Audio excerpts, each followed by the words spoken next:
ನಾನು ಈ ಮನೆಗೆ ಬಂದು 6 ತಿಂಗಳಾಯ್ತು. ನನ್ನ ಗುರಿನೇ ತಲುಪಕ್ಕಾಗ್ತಿಲ್ಲ. ಹೀಗೆ ಆದ್ರೆ ನನ್ನ ಅಕ್ಕನ ಆತ್ಮಕ್ಕೆ ಶಾಂತಿ ಸಿಗೋದಾದ್ರೂ ಹೇಗೆ? ಹೇಗಾದ್ರೂ ಮಾಡಿ ನನ್ನ ಗುರಿ ತಲುಪಲೇಬೇಕು.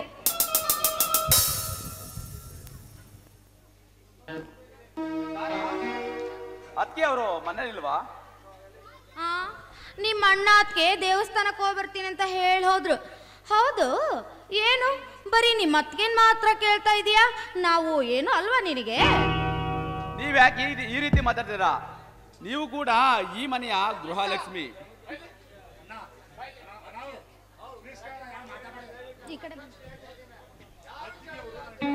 ನೀವು ಕೂಡ ಈ ಮನೆಯ ಗೃಹಲಕ್ಷ್ಮಿ.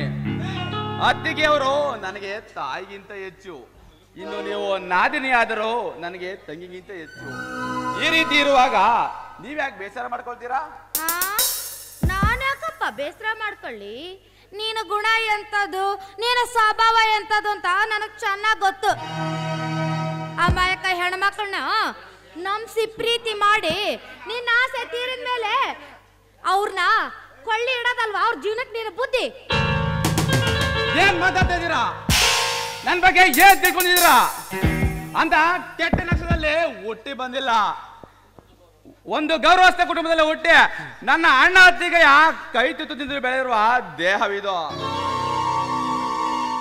ನನ್ನ ಅಣ್ಣ ತೋರಿಸಿಕೊಟ್ಟಂತ, ನನ್ನ ರಕ್ತ ಕಣಕಣದಲ್ಲಿಯೋ ನನ್ನ ಅಣ್ಣ ತೋರಿಸಿಕೊಟ್ಟಂತ ಸಹನೆ, ಪ್ರೀತಿ, ವಿಶ್ವಾಸ, ನಂಬಿಕೆ ಎನ್ನುವುದೇ ಇರುವುದೇ ಹೊರತು ಕ್ಷಣಿಕ ಸುಖಕ್ಕೆ ಹೆಣ್ಣುಗಳನ್ನು ಭೋಗದ ವಸ್ತುಗಳನ್ನು ನೋಡುವ ಕಟುಕ ನಾನಲ್ಲ. ನಾಲ್ಗೆನ ಬಿಗಿ ಹಿಡಿದು ಮಾತಾಡಿ. ಏನು? ನಾಲ್ಗೆನ ಬಿಗಿ ಹಿಡಿದು ಮಾತಾಡ್ಬೇಕೇನೋ? ನನ್ನ ಅಕ್ಕ ದೀಪಣ್ಣ ನಂಬಿಸಿ ಪ್ರೀತಿ ಮಾಡಿ ನಿನ್ನ ಆಸೆ ಎಲ್ಲ ತೀರಿದ ಮೇಲೆ ಅವಳನ್ನ ನಡು ನೀರಲ್ಲಿ ಕೈ ಬಿಟ್ಟು ಹೋದ ದುಷ್ಟ ಅಲ್ವೇನೋ ನೀನು? ನೋಡಿ, ನೀವು ನಮ್ಮ ಬಗ್ಗೆ ತಪ್ಪಾಗಿ ತಿಳ್ಕೊಂಡಿದ್ದೀರಾ. ನಾನು ದೀಪಳನ್ನು ಪ್ರೀತಿಸಿದ್ದು ನಿಜ, ಆದರೆ ಅವಳಿಗೆ ದ್ರೋಹ ಮಾಡುವ ಮನುಷ್ಯ ನಾನಲ್ಲ. ಅವಳು ನನ್ನ ಆರಾಧ್ಯ ದೇವತೆ. ಅವಳು ನನ್ನ ಪ್ರೀತಿಯ ಉಸಿರು. ಅವಳ ಪ್ರೀತಿ ಅಮರವಾದದ್ದು. ನನ್ನ ಹೃದಯದಲ್ಲಿ ಅವಳಿಗೋಸ್ಕರ ಪ್ರೀತಿಯ ಗೋಪುರವನ್ನೇ ಕಟ್ಕೊಂಡಿದ್ದೆ. ಆದ್ರೆ ವಿಧಿ ನಮ್ಮನ್ನ ದೂರ ಮಾಡಿಬಿಡ್ತು. ಹೇ, ನನ್ನ ಅಕ್ಕನಿಗೆ ಮೋಸ ಮಾಡಿದಾಗೆ ನಾನು ಮೋಸ ಮಾಡಕ್ ಆಗೋದಿಲ್ಲ ಕಣೋ. ನನ್ನ ಅಕ್ಕನಿಗೆ ಮೋಸ ಮಾಡಿದವ್ರು ಅವ್ರ ಮೇಲೆ ತೀರಿಸ್ಕೊಳಕಂತಾನೆ ನಾನು ಇಲ್ಲಿ ಬಂದಿರೋದು. ನೋಡ್ತಾ ಇರು, ನನ್ನ ಅಕ್ಕನ ಆತ್ಮಗೆ ಶಾಂತಿ ಸಿಗೋದು ನೀನ್ ಆದ್ಮೇಲೆ ತೀರಿಸ್ಕೊಂಡ ಮೇಲೇನೆ. ಅಯ್ಯೋ ದೇವ್ರೇ, ಏನ್ ಮಾಡ್ಲಿ? ಇವರನ್ನ ಯಾವ ರೀತಿ ನಂಬಿಸ್ಲಿ? ನೋಡಿ, ಚುಚ್ಚು ಮಾತುಗಳಿಂದ ಈ ನನ್ನ ಮನಸ್ಸನ್ನು ಚುಚ್ಚಬೇಡಿ.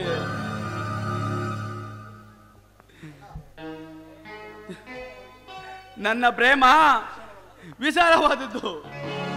ನಾನು ಪ್ರೀತಿಸಿ ನಡು ನೀರಿನಲ್ಲಿ ಕೈ ಬಿಡುವನಲ್ಲ. ನನ್ನ ಪ್ರೀತಿ ಎಷ್ಟೆಂದು ಹೃದಯ ಬಗೆದು ತೋರುವುದಕ್ಕೆ ಇದು ದ್ವಾಪರ ಯುಗವಲ್ಲ.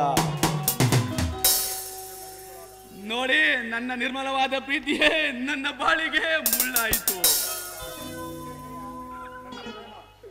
ನನ್ನ ಪ್ರೇಮ ಸಿಡಿಲ ಗುಡಿಲ ಹಾರಬಿಟ್ಟಕ್ಕೆ ಸಿಕ್ಕಿ ಚೂರ ಆಗಬಾರ್ದೆಂದು ಆಶಾಭಾವನವನ್ನ ಕಟ್ಕೊಂಡಿದ್ದೆ. ಅದು ಎಷ್ಟು ಬೇಗ ನನ್ನ ಪ್ರೀತಿ ಹೀಗಾಗುತ್ತೆ ಅಂತ ನಾ ಬಯಸಿರಲಿಲ್ಲ. ನೋಡಿ, ನಿಮ್ಮ ಕೈ ಬಿಗುದು ಬೇಡ್ಕತ್ತೀನಿ. ನಾನು ಯಾವ ಅಪರಾಧಿ ಮಾಡಿಲ್ಲ, ತಪ್ಪಲ್ಲ. ದಯವಿಟ್ಟು ಯಾರಾದ್ರೂ ನನ್ನ ಕಾಪಾಡಿ. ಏನ್ ಮಾತಾಡ್ತಾ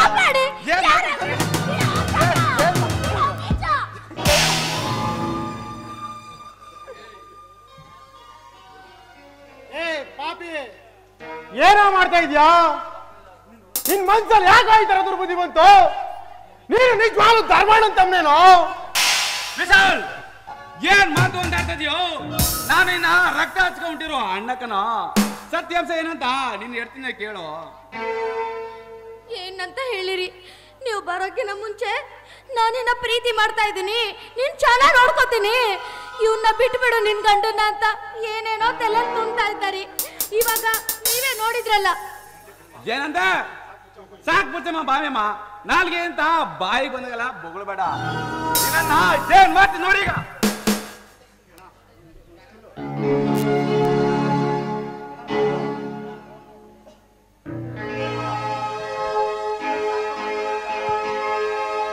ಸಂಶಯಭೂತ ಅಣ್ಣ ತಮ್ಮರ ದೂರ ಮಾಡಿತು, ಸಂಶಯಭೂತ ಬಂಧುಗಳನ್ನು ದೂರ ಮಾಡಿತು, ಸತ್ಯವೇನೆಂದು ತಿಳಿಯದ ಮನಗೆ ಚೂರಿಯ ಚುಚ್ಚಿತು.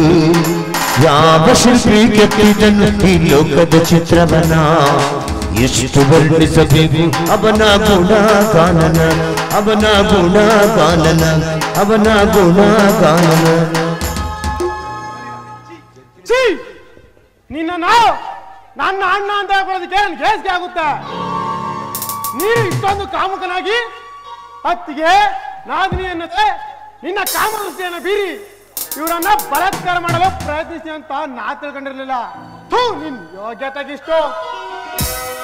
ಏನಂದ್ರೆ ನನ್ನನ್ನ ಕಾಮುಕ ಅಂತೀಯ? ಹೌದು ಕಾಮುಕನ ನೀನು.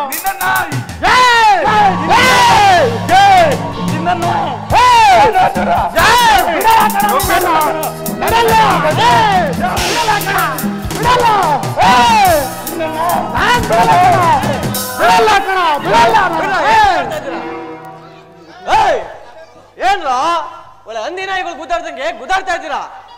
ಏನಾಯ್ತು ವಿಶಾಲ್? ಏನಾಗಿದೆಲ್ಲ ಅಣ್ಣ? ನನ್ನನ್ನು ಕೇಳ್ತೀರಾ? ನಮ್ಮ ಅಣ್ಣ ಅನಿಸ್ಕೊಂಡ್ರೆ ಪ್ರಾಣ ಅಲ್ಲ ನಿಂತಿದೆಯಲ್ಲ, ಅದನ್ನೇ ಕೇಳಿ. ಒಟ್ನಲ್ಲಿ ಕೇಳಿ, ಹಿರಿಯವರಾಗಿ ಸಂತೋಷ ಪಡಿ. ಏನು ಅಣ್ಣ ಅಂತನೂ ಮರ್ಯಾದೆ ಕೊಡ್ತಿ ಈಗ ಮಾತಾಡ್ತಿದ್ಯಾ? ವಿನಯ್, ಏನ್ ನಡೀತು ಅಂತ ಹೇಳು. ಹೇಳು, ಏನ್ ನಡೀತು ಅಂತ ಹೇಳು. ಮುಚ್ಚಿಡ್ದೆ ಬಿಚ್ಚೇಳು.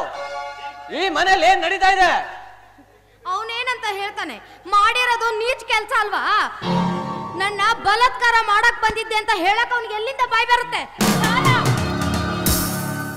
ಏನಮ್ಮ ಹೇಳ್ತಾ ಇದ್ಯಾ? ನೋಡಮ್ಮ, ಸುಮ್ನೆ ನಿಂತಿರಲಿ, ಕಾಲಿಟ್ಟು ಕಲ್ಲು ಕೆಲಸ ಮಾಡ್ಬೇಡ. ವಿನಯ್ ಎಂತವನಂತ ನನಗ್ ಚೆನ್ನಾಗ್ ಗೊತ್ತು. ಮಾತು ಅಂತ ಆಡ್ತಾ ಇದ್ರು ಹಂಗ ಇವನಿಗೆ ಕನ್ನಡಿ ಬೇಕೆ? ಇವನು ಆಡಿದ ಒಂದೊಂದು ಮಾತುಗಳನ್ನ ನಾನ್ ಮರಲ್ಲಿ ನಿಂತು ಕೇಳಿಸ್ಕೊಂಡಿದ್ದೀನಿ. ನೀವು ಅವನ್ ಪರ ವಹಿಸ್ಕೊಂಡು ಮಾತಾಡ್ಬೇಡಿ. ಪರ ವಿರುದ್ಧ ಮಾತಾಡೋದಕ್ಕೆ ನಾವು ಒಡ ಹುಟ್ಟಿದ ಅಣ್ಣ ಅತ್ತಿಗೆ ಮಧ್ಯವರ್ತಿಗಳಲ್ಲ. ಕಣ್ಣಾರೆ ಕಂಡ್ರು ಪ್ರಮಾಣಿಸಿ ನೋಡ್ಬೇಕು ಅಂತ ಯಾವುದೇ ವಿಷಯ ಬಂದ್ರು ಸಾರಾಸಾರ ವಿಚಾರ ಮಾಡ್ಬೇಕು. ಧರ್ಮಣ್ಣ, ಏನ್ ಮಾತು ಅಂತ ಆಡ್ತಾ ಇದ್ರ? ಹಿರಿಯವರಾಗಿ ಸರಿಯಾಗಿ ಮಾತಾಡೋದು ಕಲ್ತ್ಕೊಳ್ಳಿ. ಹಾಗಾದ್ರೆ ಈ ನನ್ನ ಹೆಂಡತಿ ಅವನ ಮೈ ಮೇಲೆ ಬಿದ್ದು ಹೊಲಸ್ ಮಾಡ್ತಿದ್ದ ಅಂತ ಹೇಳ್ತೀರಾ? ಏನು ಏನೋ ನೀನು ಅಣ್ಣಂಗೆ ಎದುರತ್ರ ಕೊಡಷ್ಟು ದೊಡ್ಡವನಾಗ್ಬಿಟ್ಟೇನು? ಸಾಕಾಯ್ತು ಕಣೋ. ಚಿಕ್ಕದ್ರಿಂದ ನೀನು ನಾ ಸಾಕಿ ಬೆಳೆಸಿ ವಿದ್ಯಾವಂತರಾಗಿ ಮಾಡಿದ್ಕು ಜನ್ಮ ಸಾಕಾಯ್ತು. ಮಾತನಾಡ್ಲಿ ಬಿಡೆ, ಮಾತನಾಡ್ಲಿ ಬಿಡು. ಈಗ ಮಾತಾಡ್ದೇನೆ ಏನ್ ಮಾಡ್ತಾರೆ? ಎಲ್ಲ ನನ್ನ ಕರ್ಮ. ಎಲ್ಲವನ್ನು ನೋಡಿ ಕೇಳ್ಕೊಂಡು ಬದುಕಿರೋದ್ಕಿಂತ ಆ ಭಗವಂತ ನನ್ನ ಉಸಿರ್ನೇಕೆ ನಿಲ್ಸ್ಬಾರ್ದು. ಇವನ್ನೆಲ್ಲವನ್ನು ನೋಡಿ ನೋಡಿ ನರಕ ವೇದನೆ ಅನುಭವಿಸ್ಲಿ ಅಂತಾನೆ ಆ ದೇವ್ರು ನನ್ನನ್ನ ಇನ್ನು ಬದುಕಕ್ ಬಿಟ್ಟಿದ್ದಾನೆ. ಬಂದದ್ನೆಲ್ಲ ಎದುರಿಸ್ಲೇಬೇಕಲ್ವೇ? ಏಯ್, ಒಳ್ಳೆ ಗಡ್ಗಮ್ಮ ನಿಂತಿದ್ಯಲ್ಲ, ಏನಾಯ್ತಂತ ಬೊಗಳು.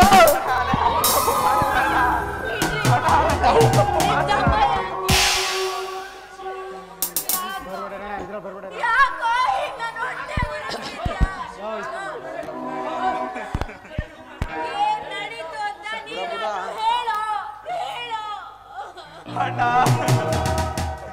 ಅಣ್ಣ ಅತ್ತಿಗೆ, ನಾನೇನೇ ಮಾತಾಡಿದ್ರು ನನ್ನ ಮಾತು ಫಲ್ಸಲ್ಲ. ಏಕೆಂದ್ರೆ ನಾನೀಗ ನಿಮ್ಗೆಲ್ಲ ಅಪರಾಧಿ ಸ್ಥಾನದಲ್ಲಿದ್ದೀನಿ. ನಾನು ಯಾವ ತಪ್ಪು ಮಾಡಿಲ್ಲ. ನಾನು ನಾನು ಅಪರಾಧಿ ಅಲ್ಲ, ನಾನು ಅಪರಾಧಿ ಅಲ್ಲ, ನಾನು ಯಾವತ್ತೂ ಮಾಡಿಲ್ಲ. ನೀನ್ ಅಪರಾಧಿ ಅಲ್ಲ ಕಣ, ನೀನ್ ಅಪರಾಧಿ ಆಗೋದಕ್ಕೆ ಸಾಧ್ಯನೇ ಇಲ್ಲ. ನಿನ್ ಗುಣ ಎಂತದ್ದು ಅಂತ ನನಗೆ ಚೆನ್ನಾಗಿ ಗೊತ್ತು ಕಣೋ. ಏನು ನಡೀತು ಅಂತ ಹೇಳು. ಅದೇನು ಅಂತ ನಿಮ್ಮ ಅಣ್ಣನ ಹತ್ರ ನನಗೆ ಸತ್ಯ ಹೇಳು. ತಾರಾ, ಇವ್ರಿಗೆ ನಮ್ಗಿಂತ ಅವನ ಮೇಲೆ ನಂಬಿಕೆ ಜಾಸ್ತಿ. ಈ ಮನೇಲಿ ಇವರೇ ಚೆನ್ನಾಗಿರ್ಲಿ. ಬಾರ ನಾವೇ ಈ ಮನೆ ಬಿಟ್ಟು ದೂರ ಎಲ್ಲ ಹೋಗ್ಬಿಡೋಣ. ವಿಶಾಲ್, ತಪ್ಪು ಮಾಡಿರೋನು ನಾನೇ ಮನೆ ಬಿಟ್ಟು ಹೋಗೋದು, ಅದೇ ನನಗೆ ಸರಿಯಾದ ಶಿಕ್ಷೆ. ಹುಟ್ಟ ಬಟ್ಟೆಯಲ್ಲೇ ನಾನು ಮನೆ ಬಿಟ್ಟು ಹೋಗ್ತೀನಿ. ನಿಮಗೆ ಕೈ ಮುಗಿದು ಬೇಡ್ಕತ್ತೀನಿ, ಮನೆ ಒಳಗಡೆ ಹೋಗು. ಧರ್ಮಣ್ಣ, ಈ ಮನೇಲಿ ಅವನಿರ್ಬೇಕು ಇಲ್ಲ ನಾನಿರ್ಬೇಕು. ಅವನ ಈ ಮನೇಲಿ ಇತ್ತು ಅಂದ್ರೆ ನಾವೇ ಮನೆ ಬಿಟ್ಟು ಹೋಗ್ಬೇಕಾಗುತ್ತೆ, ಸರಿನಾ? ಈ ನರಕಾಗಿನೂ ಕೂಡ ನಾನು ಈ ಮನೇಲಿ ಇರಲ್ಲ ಕಣೋ. ಮನೆ ಒಳಗಡೆ ಹೋಗು, ನಿಮ್ ಕೈ ಮುಗಿದು ಬೇಡ್ಕತ್ತೀನಿ, ಮನೆ ಒಳಗಡೆ ಹೋಗು. ತಾರಾ, ಬಾರ ಒಳಗಡೆ.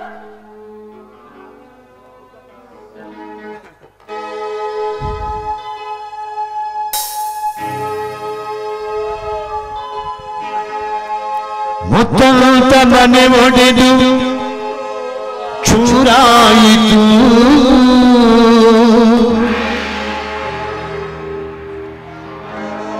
ತುಂಬಿದ ಕಾಲೊಳಗೆ ಉಳಿಸೋಗಿತು. ಮುತ್ತಮುತ್ತ ಮನೆ ಒಡೆದು ಚೂರಾಯಿತು.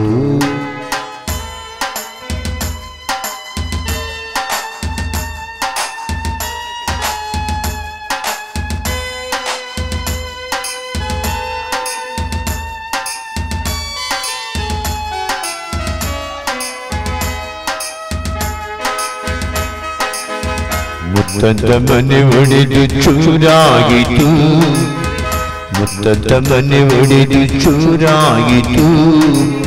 ತುಂಬಿದ ಹಾಲೊಳಗೆ ಉಡಿಸೋಗಿತು. ಮುತ್ತದ ಮನೆ ಒಡೆದು ಚೂರಾಯಿತು.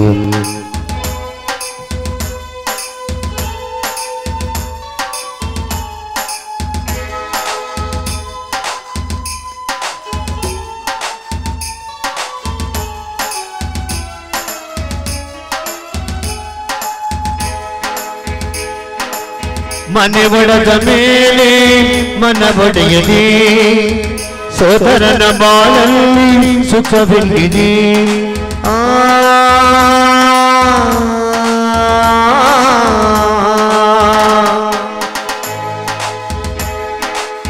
ಮನೆ ಒಡೆದ ಮೇಲೆ ಮನ ಒಡೆಯದೆ, ಸೋದರನ ಬಾಳಲ್ಲಿ ಸುಖವೆಲ್ಲಿದೆ. ಕೂಡಿ ಬಾಳುವ ಬಾಳೆ ಬಂಗಾರವು, ಕೂಡಿ ಬಾಳುವ ಬಾಳೆ ಬಂಗಾರವು. ಅಗಲಿ ಬಾಳುವ ಬಾಳು ಪಶುವರ್ಗವು.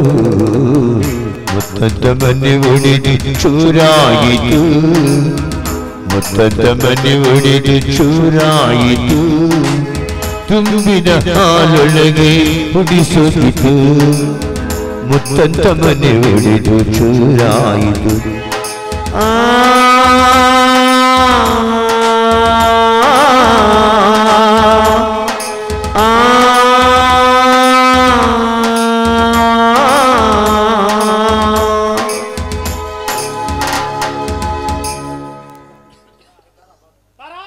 ಬಾರ ಒಳಗಡೆ.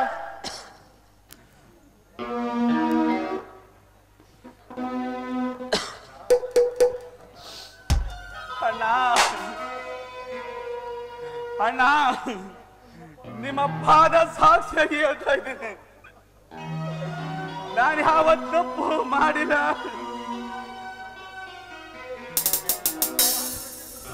ಸಂದರ್ಭ ನನ್ನ ಕೆಟ್ಟವನಾಗಿ ಮಾಡಿದೆ. ತಂಗಿ ಸಮಾದ ತಾರಳನ್ನು ಕೆಟ್ಟ ದೃಷ್ಟಿಯಿಂದ ನೋಡುವಂತ ನೀಚ ನಾನಲ್ಲ. ಆ ರೀತಿ ನೋಡಿದ್ದೆ ಆದ್ರೆ ಈ ನನ್ನ ಕಣ್ಣುಗಳೇ ಹಿಂಗೋಗ್ಲಿ.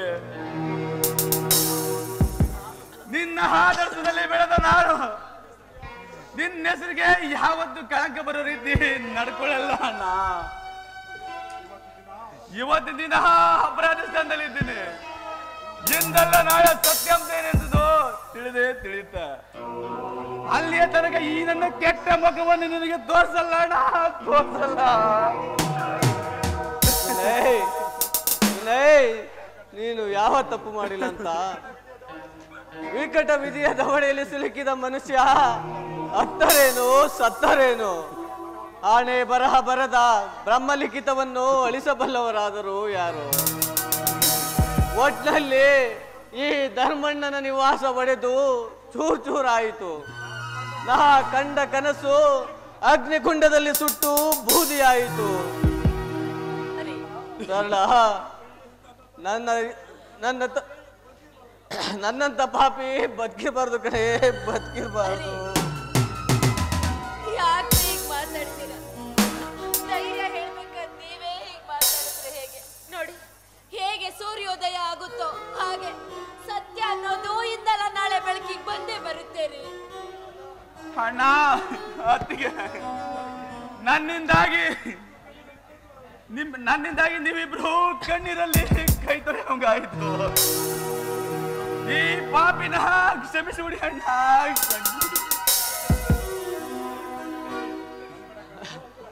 ಅಳ್ಬೇಡ ಕಣೋ, ಅಳ್ಬೇಡ. ನೀನ್ ಯಾವ ತಪ್ಪು ಮಾಡಿಲ್ಲ ಅಂತ ನಮಗ್ ಗೊತ್ತು. ವಿಧಿ ವಿಲಾಸದ ಮುಂದೆ ಯಾರಾಟನೂ ನಡೆಯೋದಿಲ್ಲ ಕಣೋ. ಇಂತಹ ಅಗ್ನಿ ಪರೀಕ್ಷೆಗಳು ನಮ್ಮ ಕುಟುಂಬದಲ್ಲಿ ಹೇಗೆ ಬರ್ತವೋ ಕಾಣೆ. ಈಗ ಉದ್ಭವಿಸಿರುವ ಸಮಸ್ಯೆಗೆ ಪರಿಹಾರ ಏನೆಂಬುದೇ ಗೊತ್ತಾಗ್ದೇನೆ ಒದ್ದಾಡ್ತಾ ಇದ್ದೀನಿ ಕಣೋ. ಸರಳ, ನಾನೀಗ ಏನ್ ಮಾಡ್ಲಿ? ನೀವೇ ಧೈರ್ಯ ಹೇಳ್ಬೇಕಾದವರು ಹೀಗಂದ್ರೆ ಹೇಗೆ ರೀ? ನೋಡಿ, ನೀವೇನಾದ್ರೂ ಮಾಡಿ ನನ್ನ ಮಕ್ಳಿಬ್ರು ನನ್ನ ಕಣ್ಣು ಮುಂದೆ ಇರಬೇಕು ರೀ. ಅವರಿಬ್ರು ನನ್ನಿಂದ ಆಗ್ಲೋದನ್ನ ನನ್ನ ಕೆಲಸ ಇಸಕ್ಕಾಗಲ್ಲ ಅಂದ್ರೆ ಅಣ್ಣ, ಅದಕ್ಕೆ ನೀವೇಗ ಇಷ್ಟೊಂದು ವ್ಯಥೆ ಪಡ್ತಿದ್ರ? ನಾನು ಈ ಮಂದಿರಿಂದ ದೂರ ಹೋಗ್ತಾ ಇದ್ದೀನಿ ಅಷ್ಟೇ. ನನ್ನನ್ನ ನಿಮ್ಮ ಮನಸ್ಸಿನಿಂದ ನನ್ನ ಕಷ್ಟ ಸುಖದಲ್ಲಿ ಭಾಗಿಯಾಗಿ ಎಷ್ಟು ಎತ್ತರಕ್ಕೆ ಬೆಳೆಸಿದ್ದೀರಾ. ನಿಮ್ಮನ್ನ ನನ್ನ ಮನಸ್ಸಿನ ಹೃದಯದಲ್ಲಿ ತುಂಬಿಕೊಂಡು ಹೋಗ್ತಾ ಇದ್ದೀನಿ. ನನಗೆ ಒಂದೇ ಮನಸ್ಸಿನ ಆಶೀರ್ವಾದ ಮಾಡಿ ಅಣ್ಣ. ವಿನಯ್, ವಿನಯ್, ಏನೋ ಅಲ್ಲ ಕಣೋ, ಮನೆ ಬಿಟ್ಟು ಹೋಗ್ಲೇಬೇಕು ಅಂತ ತೀರ್ಮಾನ ಮಾಡಿದ್ದೆ. ಬೇಡಪ್ಪ, ಬೇಡ. ನೋಡು, ನಾನು ವಿಶಾಲು ತಾರನ್ ಕೈ ಕಾಲಿದ್ರು ಹಿಡಿದು ಬೇಡ್ಕೊತೀನೋ, ನೀನು ಮನೆಯಲ್ಲೇ ಉಳಿಸ್ಕೊತೀನೋ. ಹೊತ್ತಿಗೆ ನೀವೇಕೆ ಅವ್ರಿವ್ರ ಕೈ ಕಾಲು ಹಿಡಿಬೇಕು? ಸಮಯ, ಸಂದರ್ಭ, ಸತ್ಯ ಸಂಗತಿ ಏನೆಂಬುದು ಕಾಲಕ್ರಮೇಣ ಗೊತ್ತಾದೇ ಆಗುತ್ತೆ. ಆಗ ನಾನೇ ಬಂದು ನಿಮ್ ಜೊತೆ ಸೇರ್ತೀನಿ, ಆಯ್ತಾ? ನನಗೆ ಆಶೀರ್ವಾದ ಮಾಡಿ.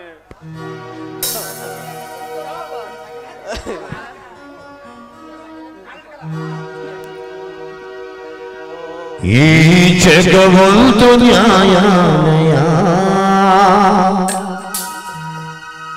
ಇದರ ಅಧಿಕಾರಿ ಅವನೇನಯ್ಯ.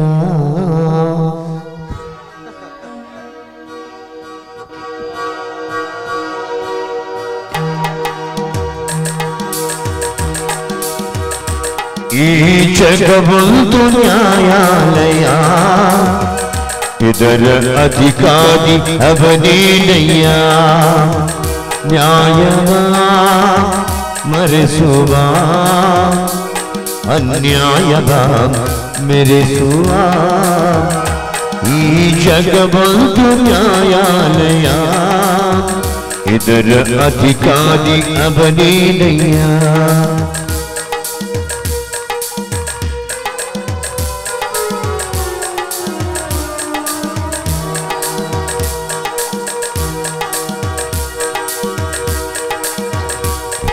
ವಾತ್ಸಲ್ಯ ಮಮತೆಯ ತಾನೇ ಇದ್ದು, ಒಲವಿಲ್ಲದ ನಗುವಾಗ ತಾನೇ ಕಿತ್ತು, ವಾತ್ಸಲ್ಯ ಮಮತೆಯ ತಾನೇ ಇತ್ತು ಒಲವಿಂದ ನಗುವಾಗ ತಾನೇ ಕಿತ್ತು ವ್ಯಥೆಯನೇ ತುಂಬಿದೆ ಕಥೆಯನೇ ಮುಗಿಸಿದೆ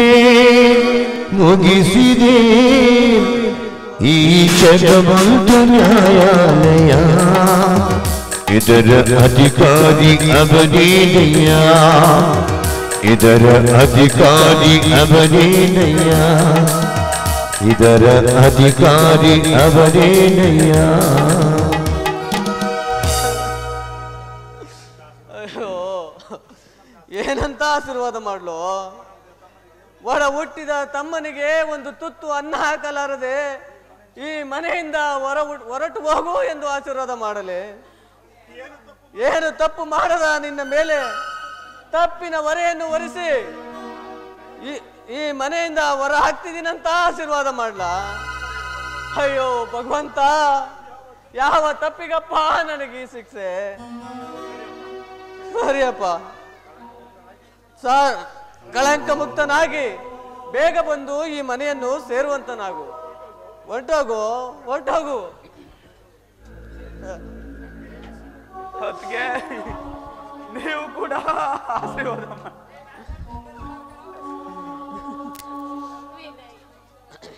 ಮಾಡಿ ಕಳಂಕ ಬೇಗ ದೂರ ಆಗಿ ನೀನು ಬಾಳು ಸುಖವಾಗಿರ್ಲಿ ಕಣು ಅದಕ್ಕೆ ನೀನು ಮುಂದಿನ ಹಾದಿ ಚೆನ್ನಾಗಿರ್ಲಿ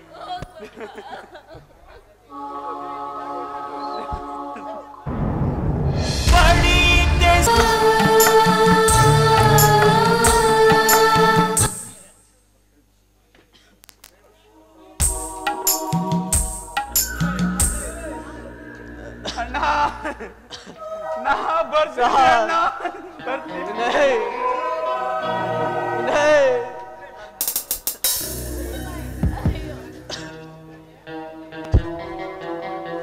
ಸರಳ ಏನ್ ನಡೀತಿದೆಯೇ ಈ ಮನೇಲಿ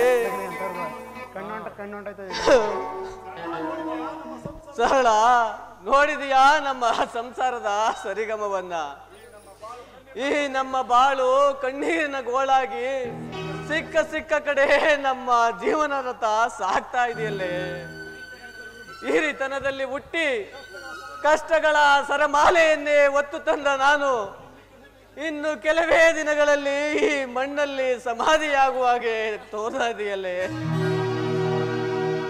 ಸರಳ ನಾನು ಕಂಡಿದ್ದು ಕುರುಡನಾಗಿ ಬಾಳುವಾಗ ಆಯಿತಲ್ಲೇ ನನ್ನಂತ ನಿರ್ಭಾಗ್ಯವಂತ ಬದುಕಿರ್ಬಾರ್ದು ಸರಳ ಬದುಕಿರ್ಬಾರ್ದು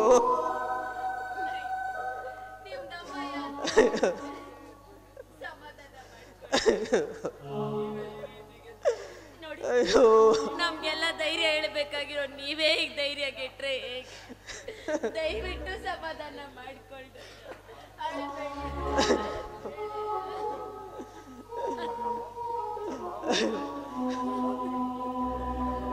ಸರಳ ಸರಳ ಸರಳ ನನ್ನ ಯಾಕೋ ನನ್ನ ಕಣ್ಣು ಮಂಚಿಗೆ ಹೋದಂಗೆ ಆಯ್ತಾ ಇದೆ ನನ್ನ ಸುತ್ತಲೂ ಕತ್ತಲೆ ಆವರಿಸಿದೆ ಸರಳ ಈ ಧರ್ಮಣ್ಣನ ಕತೆ ಮುಗೀತು ಸರಳ ಮುಗೀತು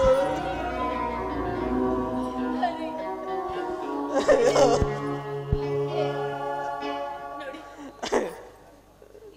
ಏನು ಆಗಲ್ಲ ನೀವು ತುಂಬಾ ಟೆನ್ಷನ್ ಮಾಡ್ಕೊಂಡಿದ್ದೀರಾ ಅದಕ್ಕೆ ಸ್ವಲ್ಪ ರೆಸ್ಟ್ ಮಾಡಿದ್ರೆ ಸರಿ ಹೋಗುತ್ತೆ ಏನು ಆಗಲ್ಲ ಅಂದ್ರೆ